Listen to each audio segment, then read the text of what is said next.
नमस्ते माताओं एवं बहनों। इस ऊर्जा प्रवृत्ति व्यवहार कार्यक्रम में अ, मुझे कुछ शब्द वितरित करने के लिए मौका दिया है। शब्द कहूँ किसको ये नहीं समझता, बट ये सात्विकता, हमारे सनातन धर्म, हमारी प्रवृत्ति, हमारी मनोविज्ञानता, इस साइंस के पीछे मनुष्य का रहस्य, ये टॉपिक बहुत ही बड़ी है और टाइम 5 to 10 मिनट्स में एक्सप्लेन करना है। पहले तो आप सबका मैं बहुत बहुत शुक्रगुजार हूँ इस में मुझे मौका दिया कि मैं अपनी प्रवृत्ति, अपनी विचार को आपके सामने प्रकट कर सकूं। एक बार फिर से आप सब भी बोलिए ओम शांति। जहाँ तक धर्म की आस्था की बात करते हैं, चाहे वो सनातन धर्म हो, चाहे वो किसी भी प्रवृत्ति का धर्म हो, एक समाज सेविका होने के नाते हमारे लिए मनुष्यता का धर्म बहुत बड़ा धर्म होता है। और हमें जागृति की अगर बात करती हूँ तो जागृति इंसान की मन से आती है।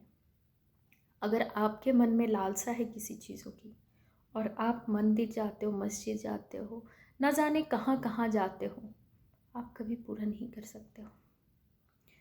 तो अगर मन को शांति चाहिए, जागृति क्रिएट करना है आपको, तो आपके आपके मन की सुननी होगी, वो भी अपने शुद्धता के साथ में। आप तरह तरह की बातें सुनते हैं, इनकी बातें सुनते हैं, उनकी बातें सुनते हैं, ना जाने किन किन लोगों की बातें सुनते हैं, और फिर मन में ये विकार उत्पन्न हो जाता है कि उन्होंने हमारे बारे में ऐसा बोला, उन्होंने ऐसा क्यों बोला हमारे बारे में। तो हम बिना वजह उन चीज़ों में उलझे रहते हैं कि उन्होंने ऐसा क्यों बोला।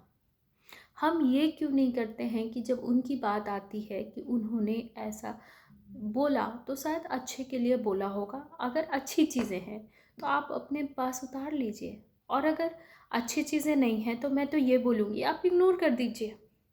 हर किसी के साथ समस्याएं आती हैं, हर लोग दुखी होते हैं। कौन ऐसा इंसान है जो बोल सकता है कि मैं सुखी हूँ। सात्विकता जीवन का मतलब ये नहीं होता। सात्विकता जीवन, हम बोलते हैं घर छोड़ देंगे, इस धर्म को अपना लेंगे, ये विचार हर किसी में आते हैं, मेरे में भी आते हैं। लेकिन ऐसे ये विचार से घर छोड़ना, सात्विकता जीवन को अपनाना ही एक सोल्यूशन नहीं। सात्विकता जीवन वो होती है जो चीज़ों को आपस में लेकर रखती हैं। चाहे वो आपका परिवार हो, आप उनके साथ में एक अच्छा व्यवहार रखो, आप उनके बारे में भी सोचो, उनके साथ आपके समाज के लोगों के बारे में भी सोचो, और आप भगवान के प्रति उतना ही आस्था रखो। चाहे वो आप ईसाई धर्म हो, मुस्लिम धर्म हो या हिंदू धर्म हो, आप अब जो भी रूप में भगवान को मानते हो आप वैसे ही मानो। मैं ये नहीं बोलती हूँ कि आप छोड़कर आप बस इस सनातन धर्म के पास में आओ। आप अपने रूप से अपने प्रभु को मानो। प्रभु आपको वही देंगे जो आपको चाहिए, लेकिन आप स्वार्थी से नहीं मांगिए। आप और हम में बस लालच है। जब हम दुखी होते हैं हम भगवान के पास जाते हैं और बोलते हैं प्रभु मुझे ये चीज़ चाहिए, प्रभु मुझे वो चीज़ चाहिए। लेकिन आप कभी सुखी में बोलते हो भगवान मुझे आपने इतना कुछ दिया, आज मैं आपके लिए आपके चरणों में नतमस्तक होना चाहता हूँ या चाहती हूँ, या मैं आपकी एक दासी हूँ कि आप हमें हमेशा एक दास के रूप में रखो। हम कभी नहीं बोलते। हम सिर्फ लालच से उनकी हर पूजा करते हैं, हर तीर्थ यात्रा करते हैं, ना जाने क्या क्या करते हैं, लेकिन शांति से कभी उन चीज़ों के ऊपर ये नहीं सोचते कि हमारे अंदर जो पाप था, जो गलत काम किया, या मैंने किसी के बारे में बुराई बोला, चाहे वो कोई भी हो, वो आपके फैमिली मैटर्स हो, आपके सोसाइटी हो, या आप खुद एक महिला हैं, आप ना जाने आप में इतनी शक्ति है कि आप हर चीज़ संभाल सकते हैं, फिर आप आपस में अपने काम, अपनी बातों को व्यर्थ में इसके बारे में बुराई, उसके बारे में बुराई में क्यों लगे रहते हैं। अगर मैं किसी से 1 महीना बात नहीं करती हूँ, ना जाने कई लोगों से तो सालों नहीं बात करती हूँ। कभी एक बार बात करते लोग खुश होते, क्योंकि मैं दिल से उनको याद करती हूँ। मैं दिल से उनसे कुछ बातें, उनकी चीज़ें लेना चाहते हैं। जब वो मुझे याद करते हैं कि मैडम मुझे इस चीज़ों की तकलीफ़ हो रही है, मुझे रास्ता नहीं मिल रहा है, सॉल्यूशन नहीं मिल रहा है। लेकिन अपने ही घर में कभी-कभी क्या होता है, लोग आपको समझते नहीं हैं और बिना वजह बेवजह ना जाने क्या-क्या बोलते हैं। तो इसमें दुखी नहीं होना, दुखी क्यों होना? वो उनकी इच्छा थी बोलने की, उन्होंने बोल दिया। उनकी ज्ञान उतना ही थी, इसलिए उन्होंने बोला। आप और हम बस पूजा करते हैं, भगवान को ढूंढते हैं, भगवान मुझे शांति देना, भगवान मुझे घर देना, भगवान मुझे दौलत देना, भगवान मुझे बुढ़ापा का सहारा बनना। क्या कभी ये चीज़ भगवान से बोला है कि भगवान मैं आपकी हर नतमस्तक सेवा करना चाहता हूँ और मुझे इतनी शक्ति देना, इतना दृढ़ बनाना कि मैं दूसरे के काम आ सकूँ? कभी नहीं बोलते। आप एक कुछ दिन पहले की बात है, एंड इट इज़ ट्रू। मुझे नहीं पता कि मैं सही हूँ या गलत हूँ, बट मैं कोशिश करती हूँ कि मैं गलती ना करूँ। बट लोगों को अगर उसमें भी गलती नज़र आती है तो मैं उनका भी रिस्पेक्ट करती हूँ कि वो उनकी सोच थी, हमारी सोच नहीं थी। तो उनकी सोचने में कोई गलत बात नहीं है। तो आप भी इसी तरह के सोचें, मेरा ये अनुरोध है। और अगर हम गलती करते हैं तो ऊपर वाला देखते हैं। अगर हमें कुछ करने की क्षमता है, लोगों ने बहुत कुछ बोलते हैं, तो हम उस चीज़ों को हटाएं, क्योंकि लक भी उसी का साथ देता है जब आप कुछ करना चाहते हैं। आपके पास 2 तरह के लक आते हैं। लक भी आजमाता है कि तुम किस रास्ते चल रहे हो, तुम्हारे पास जाके देखते हैं। अगर तुम उसमें सक्षम नहीं होते तो वो दूसरे के पास अपॉर्चुनिटी लेके जाता है।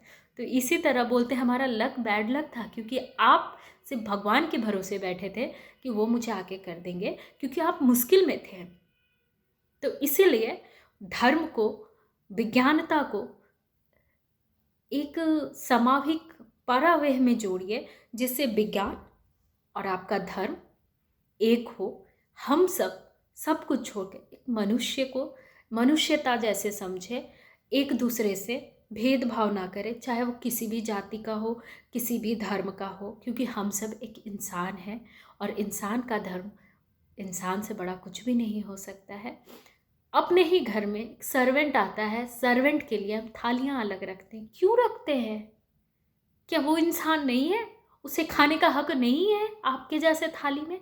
उसे नीचे बैठने का हक है? आप कभी अपने जैसा उनको आंका है? ये आपकी गलती है, और आपकी भी नहीं गलती है, ये आपके ऊपर वाले की गलती है जो आपको ये सिखाते आ रहे हैं।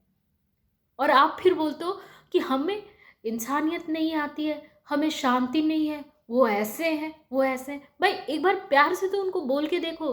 अगर हमें जो चीज़ नहीं आ रहा है, ठीक है नहीं आ रहा है, मैं उसमें हाथ बटा सकती हूँ, सहायता कर सकती हूँ जिस तरह से होता है। आप ऐसे कीजिए। मेरा अनुरोध है आप बहनों से कि आप ये चीज़ को अपनाइए अपने लाइफ में। एक खुशियाँ आपको ज़रूर मिल जाएगी। और जहाँ तक धार्मिक प्रवृत्ति की बात हुई, आस्थाएं की और दृढ़ता की, तो मुझे बहुत ज़्यादा है मेरे गुरुवर पे।